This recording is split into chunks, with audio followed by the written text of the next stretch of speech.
So good morning everyone and welcome to the class. So last time I just quickly explained you about the comparison instructions. So I was just explaining you how the comparison instructions can be used, and we have seen that most of the instructions are having a similar format. Only the instruction type keep changing. So if you just look at that, we have seen the equal, not equal, less than equal. So we will be defining the two sources basically. One is the source A and source B. And then based on the comparison of this particular instruction, you will be getting either true or false basically. So either it is a false true statement or it's a false statement, depending on if it is greater than. So we are just comparing source A is greater than source B. And we have seen that we have to specify either the address or we will be giving in a constant value here. So that is the important part to understand. So if you can see here in this instruction, this is the address that I would like to compare. And here I have given a constant value through which I will be comparing. So if the value is stored at the N7:16, if it is greater than 1000, then this instruction is true. And if it is less than 1000, this instruction is false. Now, second value that you are looking at right now here, this is basically the block of in the PLC programming. And when you take PLC live, then this will be the actual value read from the this particular address. So you need not to worry about the second value that is shown over here. It's a real-time value read from the PLC. We will be specifying only these values actually. That is how the first value is the one that we specified. And the second value that you can see here is the real-time value read from the PLC.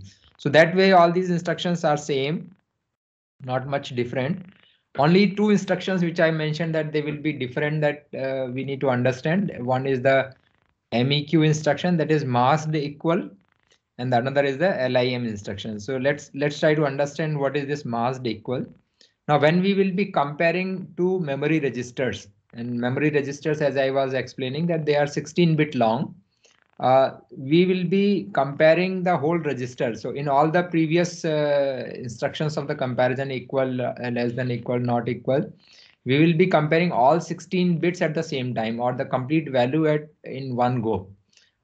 In case of mass, if equal, the advantage that we will get, we can selectively compare the bits.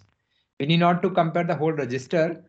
We can select which all bits need to be compared, and we will be masking the remaining bits. So wherever you will be looking at, and this is very useful when we will be comparing at least the state of certain digital inputs. So if I'm not interested in all 16-bit value, I will only be reading and comparing a selective inputs and then selective bit locations. So that way this MEQ instruction is quite useful. So what we have to do in this case, again, we will be specifying the source that will be there. And this source will be a 16-bit long value, and which I will be comparing with the second value, that is compare over here. Now, if you see here in these cases, you can interchangeably using the different number systems. So sometimes you will find that we will be addressing them in binary. Sometimes we will be writing a decimal value, and sometimes we write the hexadecimal value. So in all cases, finally, whenever the operation takes place, it will be comparing with the bit positions only. So you have to convert into the decimal only, then the operation will happen. So you need to understand that, for example, if it is masked and something is written like this is an hexadecimal value. So 00F0 is an hexadecimal value, which is again a 16-bit, and each value represents a nibble here. So I'm sure that if you have learned earlier, 00F0 and H indicate this is an hexadecimal actually. So this indicates it's a hexadecimal value. Whenever you will write decimal, you will be directly writing decimal. So if I will be writing 16 here, this 16 is a decimal value actually. So this is decimal. This is hexadecimal. And like this. So binary, because B3:16 is in a binary register only, so it will be showing the binary value stored inside it. Now, when you try to understand the hexadecimal, each this value that is being mentioned, so there are 4 nibbles that are to be written here. So 00F0. Whenever we write hexadecimal value, we will be writing as a nibble. So each you can translate. So first is 0000. 4 bits is the nibble. The second is again 00. So you can have 0000, and the third one is 111, and last one is 000. So that way you can easily translate the complete hexadecimal value into a binary value, and then it can be compared. Now, when you are comparing with the 16, then you need to understand what is the binary equivalent of the 16. So that way you just write down that. So what is the binary equivalent of 16? Can anybody tell? 2 raised power 0, 2 raised power 1, 2 raised power 2, 2 raised power 3, 2 raised power 4. Where exactly it will be? So this will be 0, 0, 0, 0. So if you just want to understand, this is 2 raised power 0, 2 raised power 1, 2 raised power 3, 2 raised power 4. So this is 1, that is, and the rest are all 0 here. So if you see this, how the 16 is being stored here, it will be like this. So this is the equivalence of the 16, and this is the value that 00F0 that you can see hexadecimal. So that way we have mentioned that these two values. Now, interesting part which I was explaining is that the mask, actually, what you are trying to compare is the mask. And then I'm comparing. So whatever is the value in the source being compared with the compare value, but I'm not comparing all 16 bits in one go here. What I'm just comparing wherever there is a mask, actually. So wherever you find the mask is having a 0, that bit will not be compared. So that's the important parts. Only the bits which will be having the mask as 1. So if you see here, this bit is 1. Let me just draw this. This is 1, this is 1, this is 1, and this is 1. So only these 4 bits will be compared. So if you can see here, the same bits which are in compare, this bit, and these 4 bits will be compared. Rest of the bits will not be considered. So see, all these bits are not considered. These bits will not be considered. And then the results will be declared out of the MEQ instruction. So whatever is the value coming in the source register, that is B3:16, this register will only be comparing these 4 bits which are being marked as a 1 in the mask register. So that is the important part we need to understand. It doesn't take care of any other bit locations or bit values, whatever is the value there. So even if you see that if it matches with the, so what you see that now only in the B3:6 register, if your value will be 0001 like this, then it will be true. Even if it will be having like this is also fine, actually. So if you can see here, I will be having some values like this. So see, this is the value. If I just look at the, if this is in the value in the B3:16 register, still my instruction is true because I'm just comparing only these 4 bits over here. So I'm sure that you will be able to understand this. This is an important part of the MEQ instruction. If you didn't understand, please let me know. I can explain it again. But the point that I'm going to make is that only wherever you see 1 in the mask register, only those values from the source will be compared with the compare value. And if they are matching, then the instruction is true, irrespective of what is the value at the other locations. Is this statement understood by everyone? Yes or no? You can just mention, or you can raise your hand. You understand that? Sir, so the mask bit value will be compared or the source value will be compared? No. Source value will be compared. Mask value will not be compared. Mask is just to allow those particular bits to be compared. So mask has nothing to do in the comparison value. It's only just hiding and then making them available. Only the value from the source is compared with the compare. Fine. So only the value from this source is compared with this. But then there's a filter in between. So these two values will be compared. Mask is acting as a filter in between. So which bits to be compared, that will be decided by the mask. Is that okay?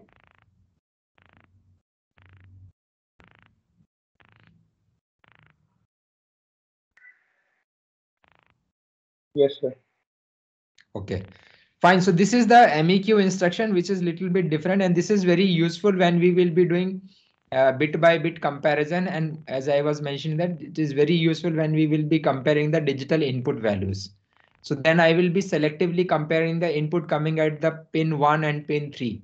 So what I will do, I will just mask those bit by 1 and remaining as a 0. I will be only comparing these two bit values irrespective of what is the input available at the other locations. So that is how the mask equal is used. The another instruction is the limit test, and limit test is very useful when you have to write one single instruction. Basically, just a minute.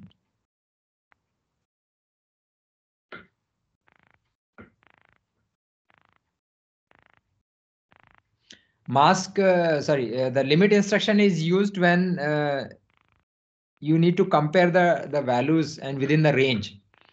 Though we have seen there are the instructions, you can use multiple blocks to do that comparison. But this is just on a combination of two blocks, less than or equal to, greater than or equal to. So if your value is less than or equal to, you will be defining the upper limit, and if it is greater than or equal to, you will be defining the lower limit. So that way I can easily use two different instructions and combine them together to create a limit instruction. But in that case, just to save a space, one single block has been mentioned and one single block has been given, and that is the limit. And if you see here, we have to specify the lower limit in this case. So there is a lower limit option. There's a lower limit you can specify, and you can specify the high limit actually. So these are the two values, or they can be the value of the register. It means that I can read them as a variable, or I will be storing them as a fixed value. So if you can see here, I can read from the memory locations. So I can read from N7 colon 9, sorry, and then I can read from the constant value 1000. So this way you can define this high limit and the low limit. Then I will be interested in comparing this test variable. So test is something which is coming from either a digital input or analog input, or you can have a constant register also like this. So it will read the value from the register also. So the test is then compared against the lower limit and the higher limit. If the test value is lying within these two ranges, then this instruction is true. So it will be comparing. The only thing that you need to take care, it's an equal actually. So test is compare greater than or equal or less than or equal, both actually between the limits. So test is greater than or equal to lower limit, and it is less than or equal to higher limit, then this instruction is true. So equal is very important part. You should not ignore. So it is inclusive basically. It is including the values defined in the lower limit and higher limit actually. So then it will be checking within the two limits whether this value is existing within those limits, then this will produce true. Otherwise, this will produce false. So that is the way you can quickly check the limit of the variable, whether the variable is within the limit or not. For example, if I have to take a decision that whether temperature is within this particular range. So if I say that it is, if it is within 20 to 25 degrees centigrade, I would like to take some action. So then you can just define the values of the 20 and 25 degrees centigrade to the lower and higher limit, and then it will help you in doing the comparison. So that is one single integrated statement. The same thing can be done with the help of two instructions also, and then you can combine them together to produce the same result. So, but we'll prefer wherever it is in a comparison required, we can use the limit instruction. So this is the limit test part. Okay. So fine. I think these are the two different instructions. Otherwise, the rest of the comparison instructions are clear. Any doubt about these comparison instructions? Please let me know. I will at least clarify, because you need to use this in a programming. So you need to understand how the comparison has to be made between the values that are coming to you. And most of the time comparison is used whenever you are dealing with the analog inputs. So whether you have to compare the temperature, whether you have to compare humidity, whether you have to compare the pressure. So depending on those analog variables, you need to take a decision, and that is how the comparison instructions will be useful. Fine, if that is understood, the next very important instruction is the move instructions. So let me just explain the need for the move instruction.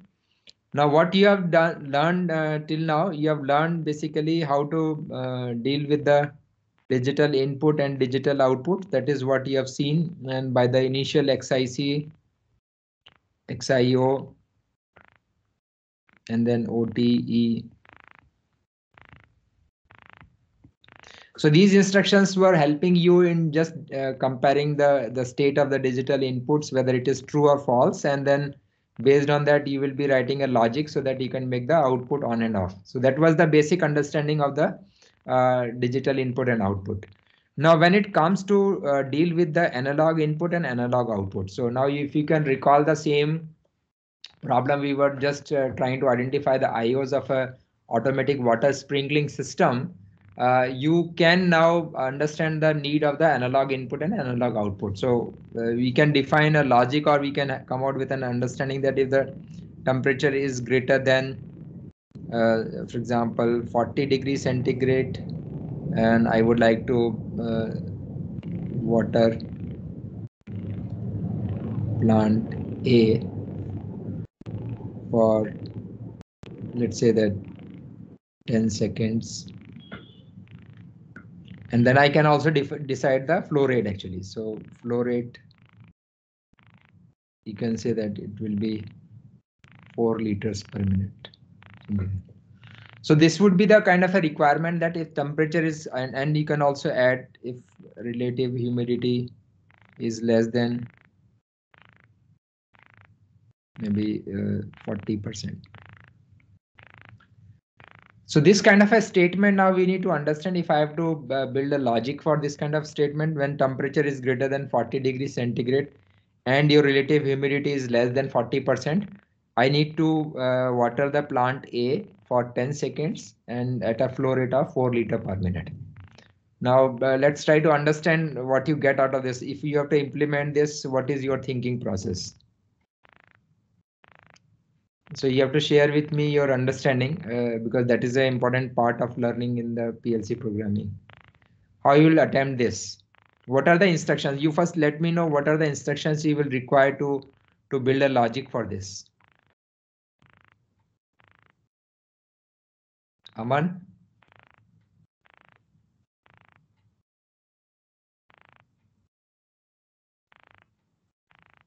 So if you have to build the logic for this, as I have written in the statement, which all instruction you have learned till now will be used actually?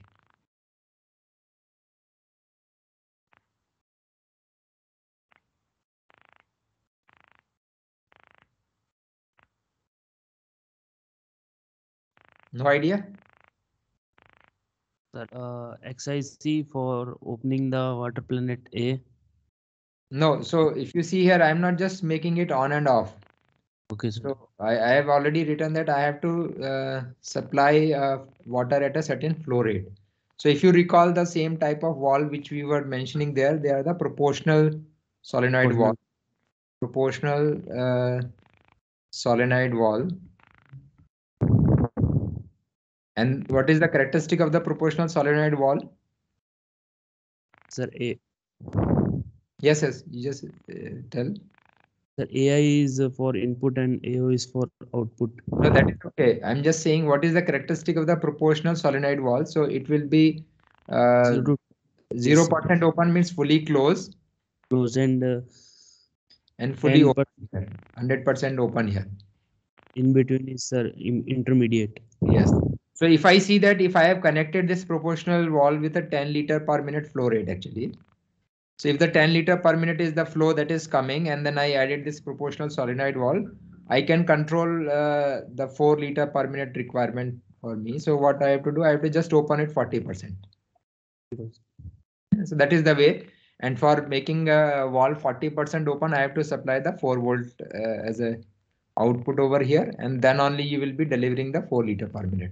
So this is the way the proportional solenoid valve is supposed to work, and that is how this requirement that the flow rate of the 4 liter per minute can be addressed by addressing this need. It means that I need to produce a voltage which can be in the range of 0 to 10 volts. So which module we will be using here? Which module we will interface this proportional solenoid valve? We have seen in the IO identification. So OTE. No, I'm not asking the instruction. I'm just asking out of these 4 options, these 4 modules we have seen, which one we will use for controlling the proportional solenoid valve? AO. AO, yeah. So this is the one that we need to understand. So AO will be used basically to control the proportional solenoid valve. But we have not learned a single instruction which will help us in controlling the AO. So that is the point I am just trying to bring out over here before I go down to the instruction. Whatever instruction you have learned, XIC, XIO, OTE, OTL, OTU, and whatever the comparison instructions you have seen, we have not seen any of the instruction which will help us in controlling the analog output. Fine. So this is the important part. But apart from that, so this is used for controlling the analog output. 10 seconds you can take care with the timer here. And then this requirement, basically, this requirement can be done with the help of a comparison instructions.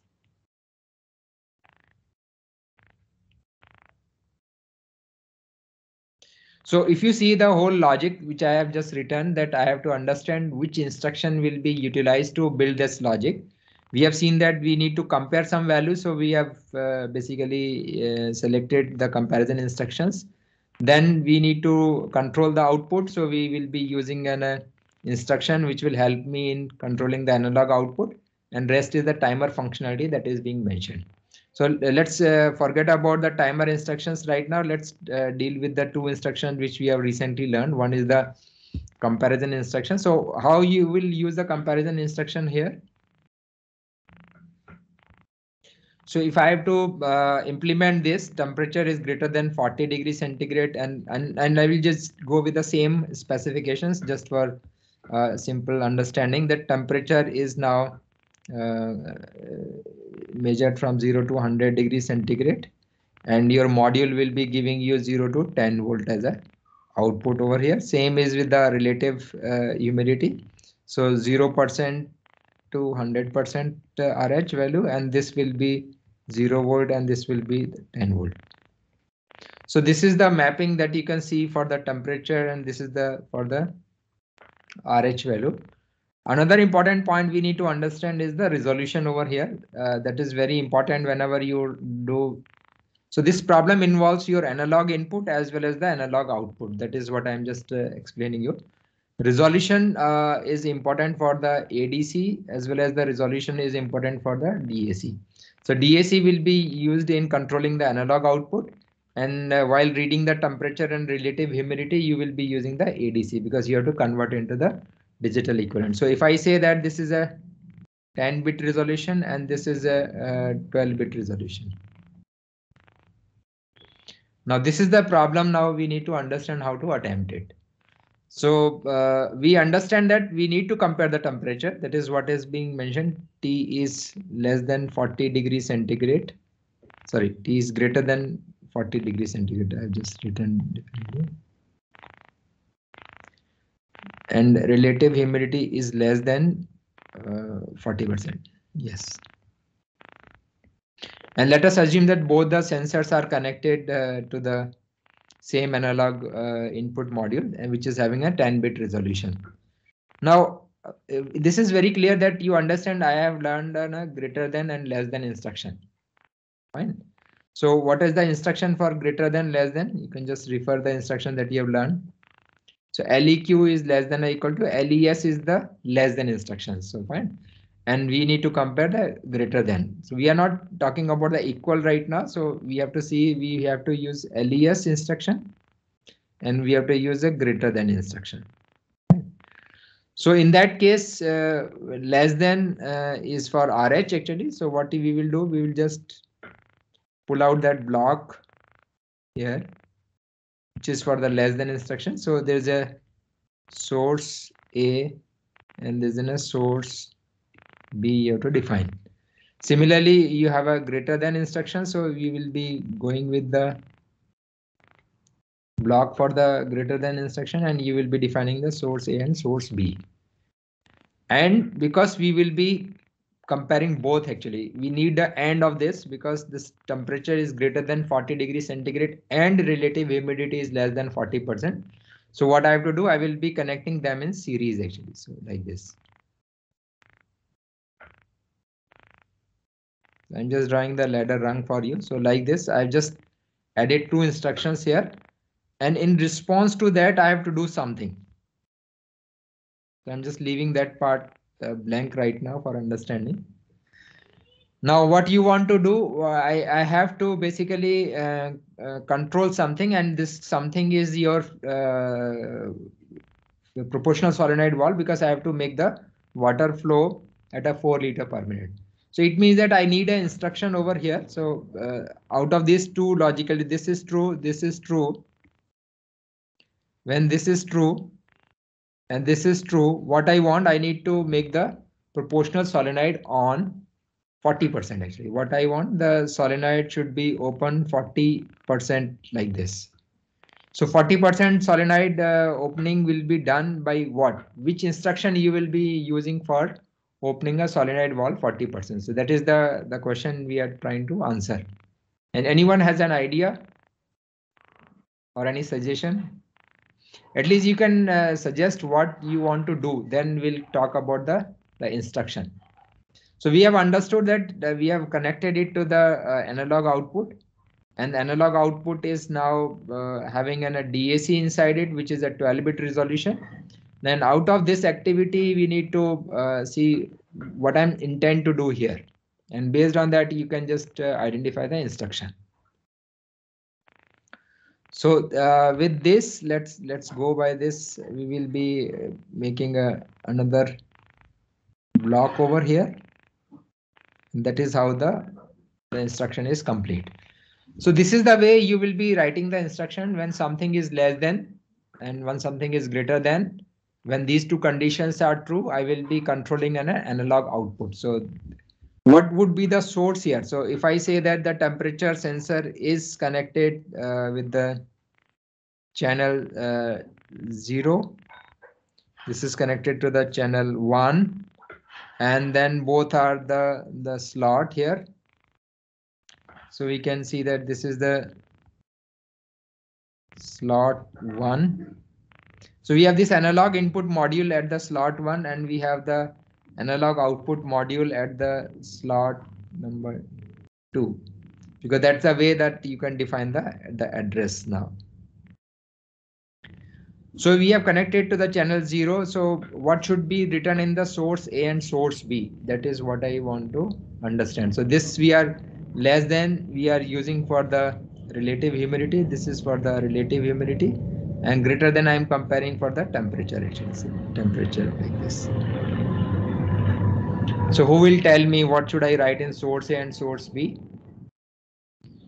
Can you raise your hand?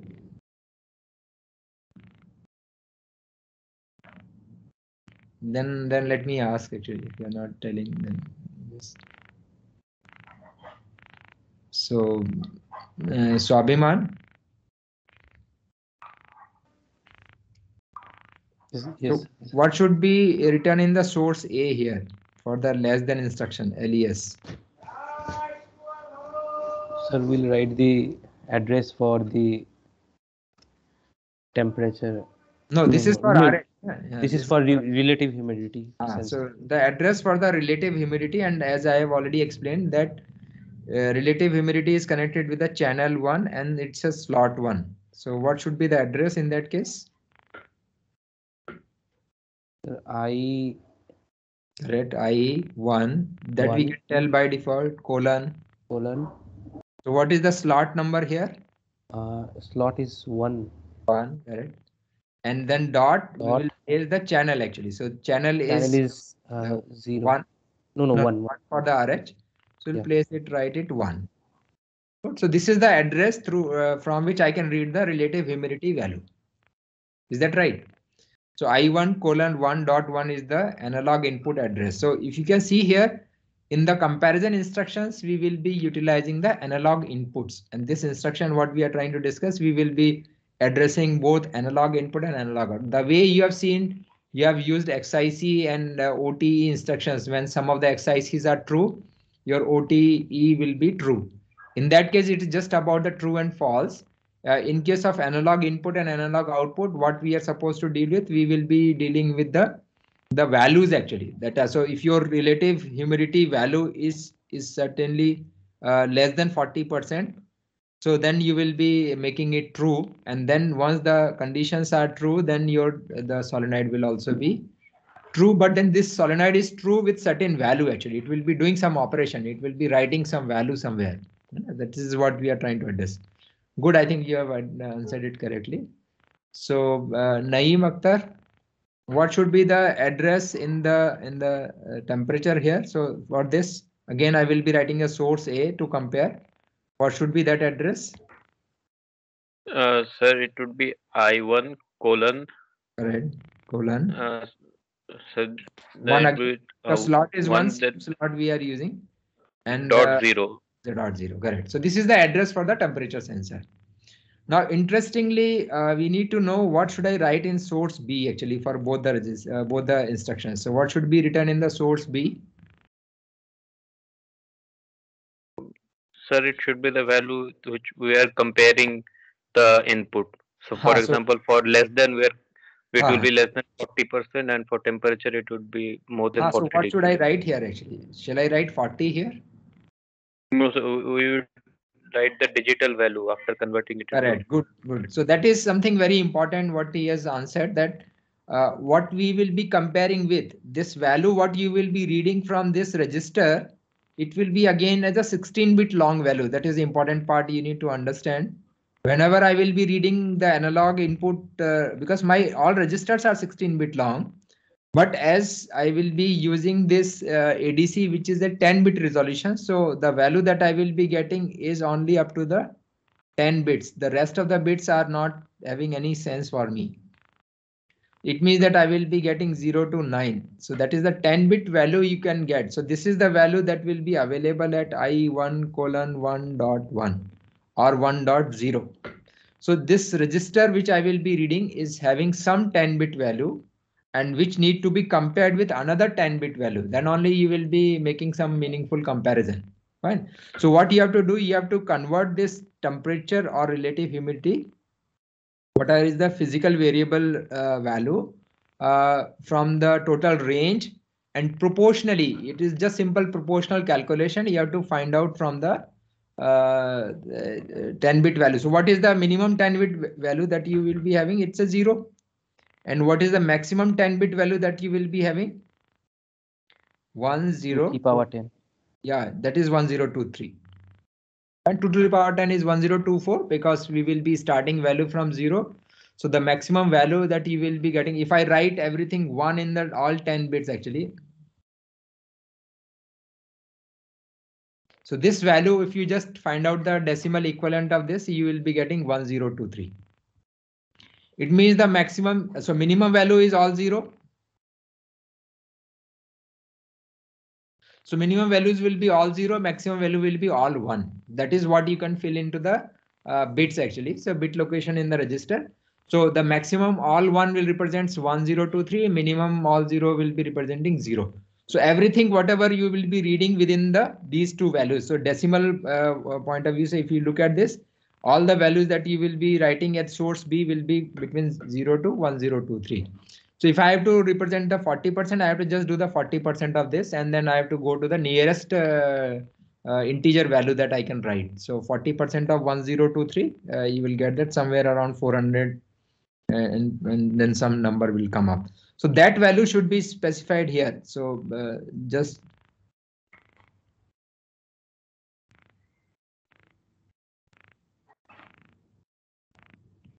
So it's a 409.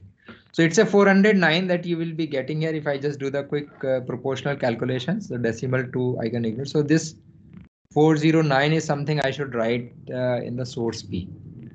So this is the important part we need to understand. Same because it's a 40%. Again, you will be comparing over here. I will be writing 409 at this place also. So these two instructions are comparing the analog input value with a equivalent 10-bit values. And once this is matching with this, it is less than this, it is greater than this. Both instructions are true. Now I'm supposed to write the analog output, and that is the instruction I am just trying to explain you. I have to again write the decimal value because I need to produce an analog output here. So when you say analog output, the understanding that we have, see, this is your DAC block. So what you will be doing, you will be giving the values here 1, 2, 3, 4, 5, 6, 7. Because it's a 12-bit here. So once you write something 12-bit, actually, you will be getting a proportional voltage output here.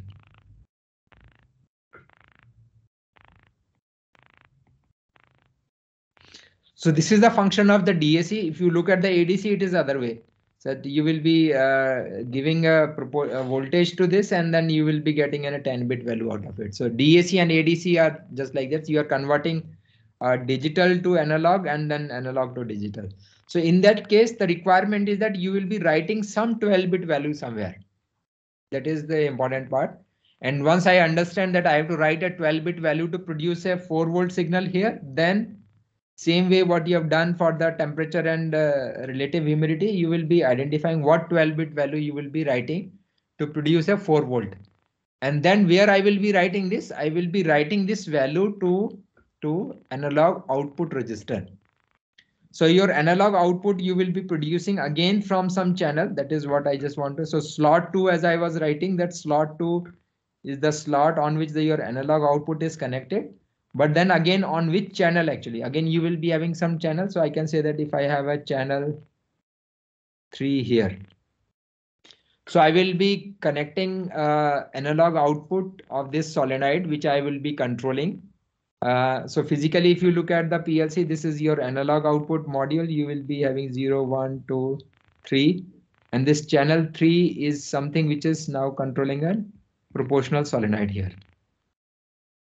So this I will be controlling, and once you have physically made these connections, I have to write at which address location. Then I will be identifying the address from this. So what is the address of the slot 2 channel 3 analog output? Can you tell me? Mohit, can you tell what should be the address for this? Sir, O0 O0 colon 2 dot 3. Correct. So you got this now. So because we have to identify the output, and then we understand this is on slot 2. So we have used 2 and dot, the word that is being used for this analog output is channel 3. So we'll be using 3. So this is the address on which if you write a 12-bit value, this DAC will produce a proportional voltage, and that will be controlling your proportional solenoid valve. So this is the value that I will be interested in writing. Now let's go to the instruction which will help me in writing this. So this move instruction is basically the instruction which will be moving a value. So though the instruction says move, but actually it is copying a value. So whatever is written into the source is being copied into the destination. So if you look at this, the source value that is there. So this source is being copied to the destination. So when we execute this instruction, so then this source is being copied to the destination. So what I will be doing, I will be writing a constant value in the source, and then I will be defining the address where I have to write this value. So this move instruction is something which we have to use. And then again, this will be executed when something is true before this. So once this is true, then this instruction will be executed. So you'll go back again to this instruction. So this third block, which I was just trying to communicate to, is an MOV block. So MOV instruction will be used to write to the analog, right? So write an analog output. So in that case, as you have seen the source, and there's a destination. So destination, we have understood that this would be this address O0 colon 2.3, O0 colon 2.3. This is the destination because we would like to write into this analog output. Right? The address of the analog output should be there. And source, you will be defining the way you have find this 409. But in this case, because analog output we are looking forward is a 12-bit here. So if you see here, it's a 12-bit location.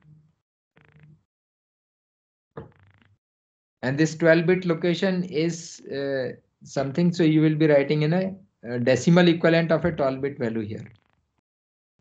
So again, this is a 40% because 10 liter per minute, I'm just calculating, so 40% of that. So I will be producing 4 volt, and this 4 volt can be found from this, but this 12-bit value will be 4096 actually. So 10-bit we have seen that the range is 0 to 1023 because this is 2 raised power 10.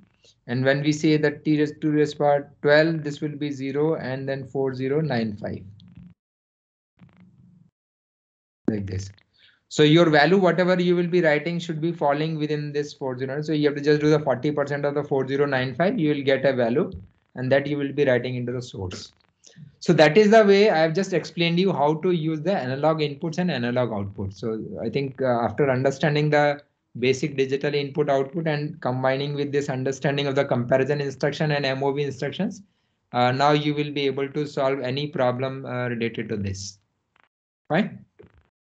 I hope this is clear to everyone how to use analog inputs and analog outputs. Yes.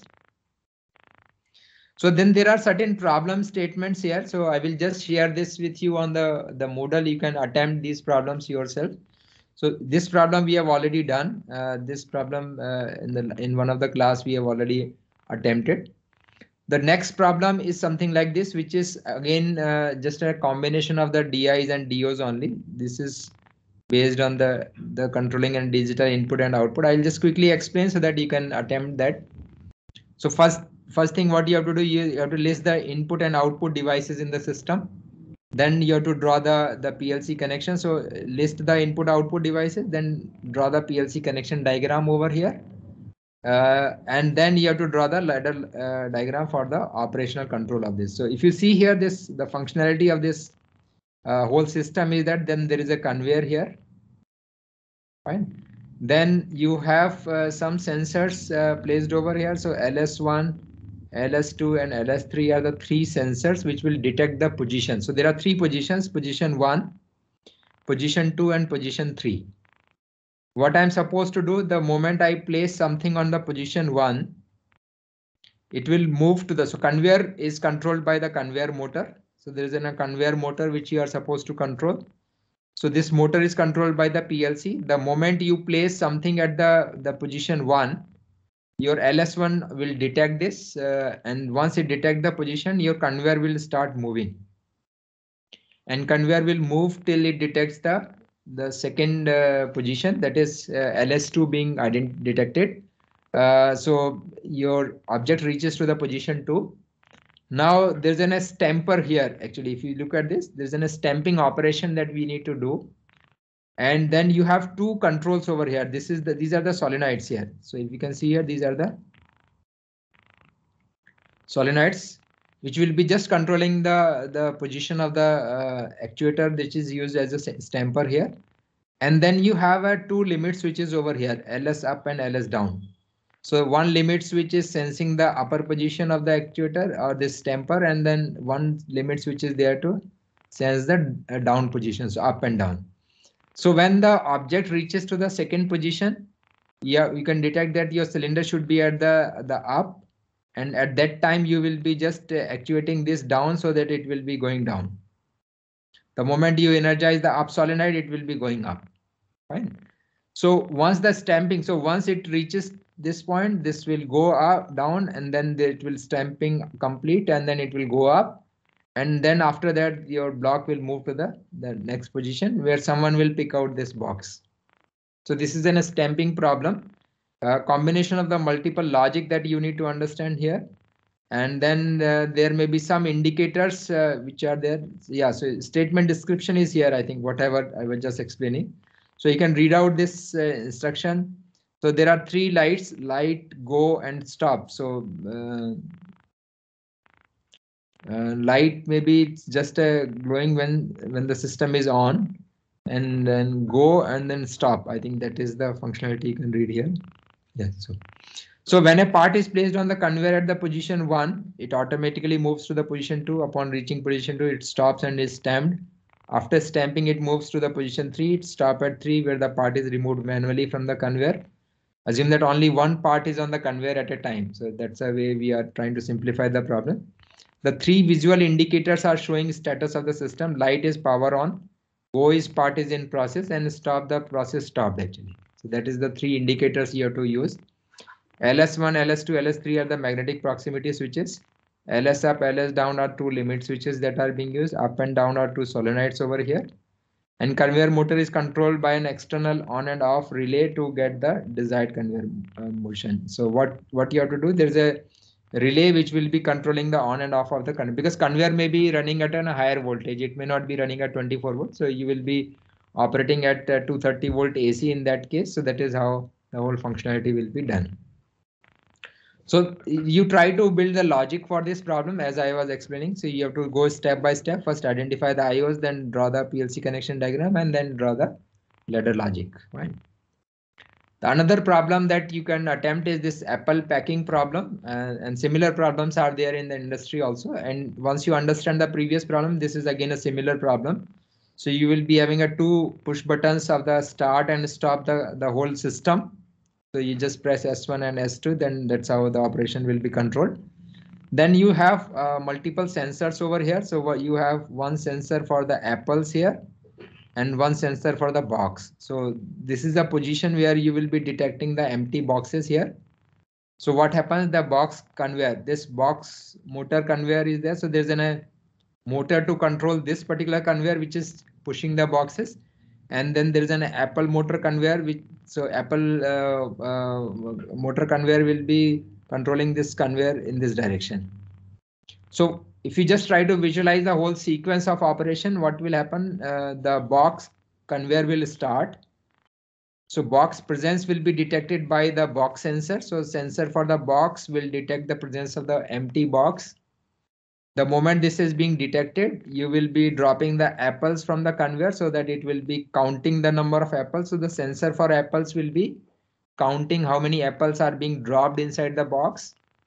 And then once that count is over, then you have to stop the motor conveyor. And then this box will be moving forward.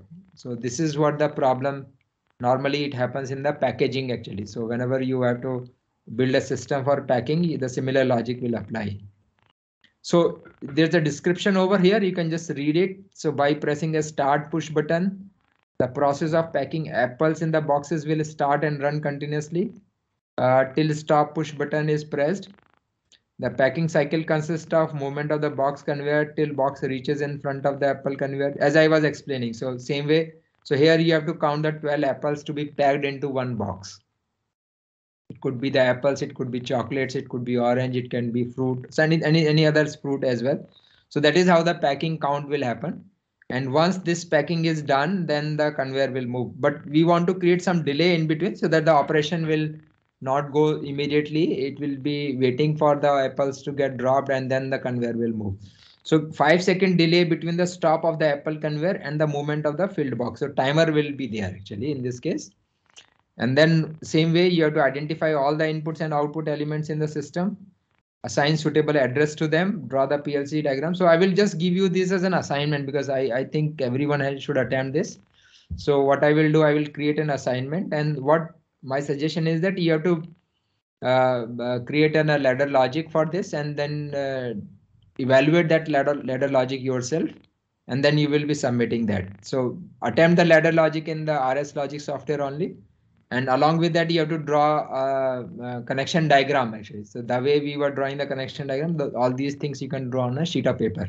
So PDF of that and then capture of the ladder logic you have to upload as an assignment. So all these problems, apart from the first problem that we have already done. So this could be your question 1 as an assignment. And then this will be your question 2 as an assignment. Then there's a third problem. Yeah, it's a fan control problem. So this is a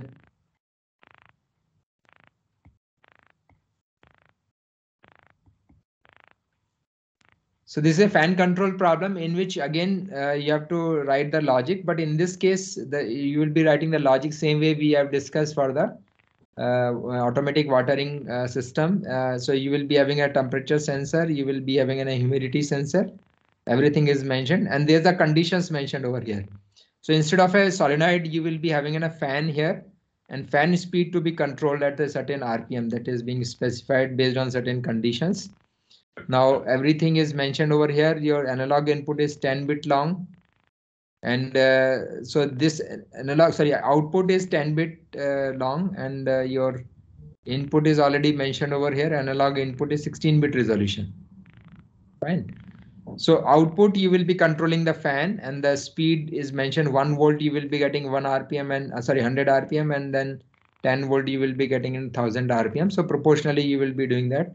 Start stop functions is there. So 3 different speeds to be there, and then you have to indicate the speed of the fan also. So indicate the speed of the fan that you have to do. So this part you can leave actually, because we have not discussed the subroutine here with you.